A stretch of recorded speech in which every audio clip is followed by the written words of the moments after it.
Donc je me suis bloqué le dos tout à l'heure à l'entraînement. Ça m'a pris d'un coup comme ça. Du coup, en urgence, on est venu donc voir mon ostéo, qui est également un ami forcément, parce que à minuit 49, c'est dur de trouver un ostéo qui vous prend. Donc il vient de me manipuler. Donc là, il m'a dit qu'il allait me faire un petit peu un bilan de ce qui s'est passé et en gros de ce que je suis censé faire pour continuer et éviter que ça se reproduise. Et du coup, on s'est dit qu'on allait le filmer. Comme ça, du coup, on allait pouvoir éventuellement vous donner quelques petites informations pour vous aider vous aussi quand ça vous arrive ce genre de choses. Donc on a fait le bilan pour Pana. En fait, Pana, il a une SPA. C'est une spondylarthrite ankylosante, donc une pathologie dégénérative pour les articulations sacro-iliaques. Et en plus, effectivement, on avait vu à la radio que tous les disques sont complètement écrasés et qu'il y a une petite atteinte médulaire en L3. Donc voilà, on a le regret de dire à Pana que tout ça, c'est l'histoire de la force, c'est terminé. Et qui va spotter Astigas maintenant? It's a prank, bro! Bonjour à tous. Je sais pas si c'est une bonne intro, on dirait que je fais un peu comme les hôtesses de l'air dans les avions. Comme vous l'avez vu dans la petite intro qu'on a fait avec des moyens exceptionnels, d'ailleurs il y a un Tipeee qui est ouvert si vous voulez donner quelques centimes, c'est pour payer les acteurs, les maquilleuses, etc., etc. Bref, donc en fait avec cette petite vidéo, je vais vous parler d'une expérience qui m'est arrivée récemment. Donc j'ai eu un lombago, donc en gros, très gros, je me suis bloqué le bas du dos pendant un soulevé de terre. On mettra probablement la vidéo peut-être au début ou à la fin. Et en fait, je me suis dit pourquoi pas en profiter pour faire une vidéo où j'explique en gros ce qui se passe et comment je le gère en tant qu'athlète de haut niveau, sachant que pour moi, mon sport représente beaucoup dans mes journées, dans mon quotidien. Et du coup, le fait que cette activité soit limitée par ce truc-là peut être très stressant et très déprimant, démotivant. Donc, je vais essayer de faire cette vidéo, essayer d'être le plus court et le plus concis possible, le plus général possible, pour que si jamais ça vous arrive à vous, vous ayez des clés pour combattre ce truc-là. Alors, je vais faire une toute petite partie de développement sur la douleur et en fait notre appréciation et notre compréhension de la douleur du point de vue scientifique. Alors, pour ceux qui me connaissent, j'aime beaucoup lire des études scientifiques. Maintenant, je suis pas là à citer 40 études par vidéo ou par point que je fais. C'est plus en fait pour donner un background. Donc, en gros, ce qui se passe, c'est que jusque-là, on était sur et en fait, de manière générale, les gens inconsciemment sont sur un schéma de la douleur en mode si vous avez mal quelque part, c'est que biologiquement, il y a quelque chose qui va pas sur cette zone. Donc, par exemple, j'ai mal au biceps, donc j'ai une déchirure du biceps. Gros exemple. Alors que le modèle dont je vais vous parler sur la douleur, que je mettrai en description, c'est ce qu'on appelle le modèle biopsychosociologique de la douleur. Et en fait, ce modèle présente trois facettes à la douleur. Donc il y a une facette biologique, qui est la facette dont j'ai parlé plus tôt, à savoir vous avez le biceps déchiré, donc vous avez mal au biceps. Il y a la facette psychologique, donc par exemple le fait de croire que vous avez le biceps déchiré, donc ça va vous causer des douleurs. Et il y a la facette sociologique, donc par exemple, vous allez voir votre médecin et votre médecin vous dit « Ah ben c'est normal que vous ayez mal au dos vu que vous faites du soulevé de terre avec des poids lourds, vous n'êtes pas fait pour ça. » Et donc à ce moment-là, vous avez commencé à avoir des douleurs là-dessus. Ou alors par exemple des vidéos sur Instagram, vous postez votre vidéo au terre et quelqu'un qui commente « Oui, tu vas te faire mal au dos avec cette technique. » Et comme vous pouvez le voir, avec ce modèle de la douleur, on se rend compte que les trois facettes sont en fait vraiment distinctes les unes des autres, mais elles entretiennent des interconnexions, des interrelations.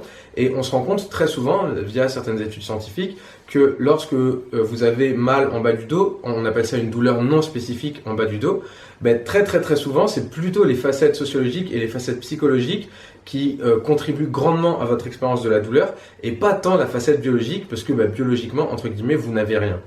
Donc, ce qui se passe quand vous avez un lombago, comme moi c'est le cas, déjà, premièrement, premier conseil, ne paniquez pas. Ça ne sert à rien de paniquer, ça sert à rien de vous dire ma carrière est terminée, je suis foutu, je vais pas pouvoir m'entraîner pendant 2 mois, je vais pas pouvoir faire de soulevé de terre pendant 1 an, etc. Tout ça, c'est n'importe quoi. La première chose à faire, c'est relativiser sur votre situation.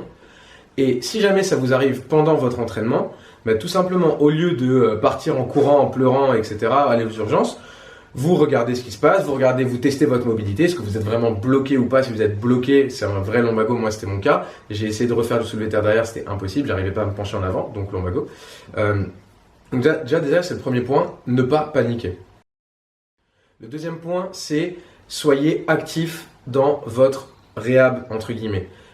Essayez de vous entourer de professionnels de santé compétents dans le domaine et surtout des professionnels qui ne joueront pas justement sur cet aspect sociologique et psychologique de la douleur. Donc évitez les personnes qui vont vous dire des trucs systématiques ou généraux du style oui, tu soulèves lourd donc tu as mal au dos, tu cambres au développé couché donc tu as mal au dos, etc. C'est ce genre de professionnels de la santé, il faut vraiment que vous essayez de vous en éloigner le plus possible. Et il existe des professionnels de la santé qui connaissent notre sport, donc la force athlétique, et même des professionnels de la santé qui connaissent le sport de manière générale et qui ont des approches beaucoup plus mesurées de la situation.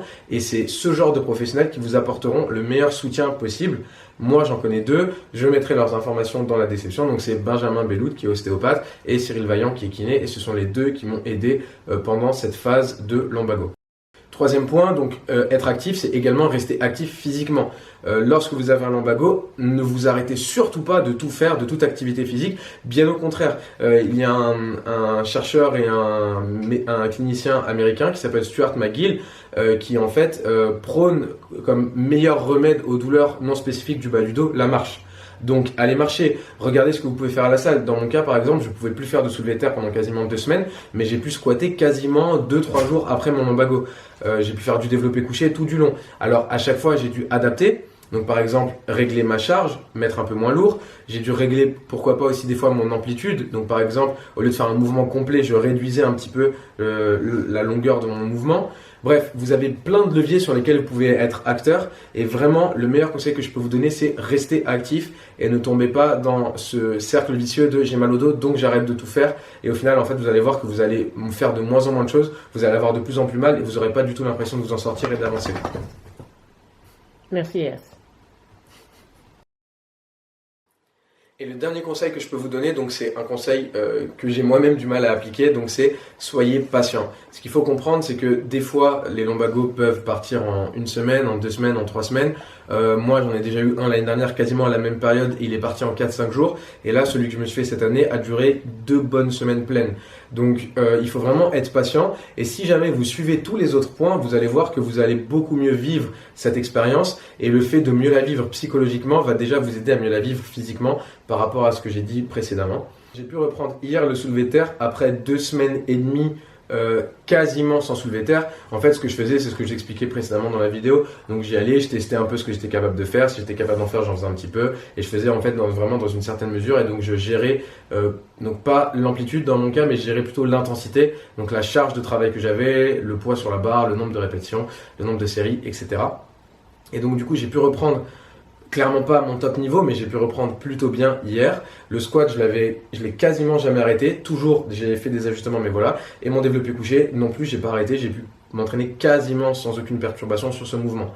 Donc c'est vraiment juste un petit obstacle que j'ai eu dans ma préparation pour les France. Et je sais que ça ne me dérangera pas du tout dans mon objectif qui est dans cette semaine. Et encore une fois, le fait d'être dans cet état d'esprit positif et de construction vous aidera beaucoup à vous sortir aussi bien des lumbagos que de toutes les blessures de manière générale que vous aurez, sachant que le lumbago, c'est un lumbago que j'ai eu parmi quelques-uns que j'ai eu, et c'est une des blessures que j'ai eues parmi les quelques-unes que j'ai eues, et avec blessure entre gros guillemets. Voilà, c'est tout pour cette vidéo. N'hésitez pas à mettre en commentaire, pourquoi pas, si jamais vous avez des idées ou des choses que vous voudriez que j'aborde ensuite, pourquoi pas liées à cette histoire de blessure, de douleur.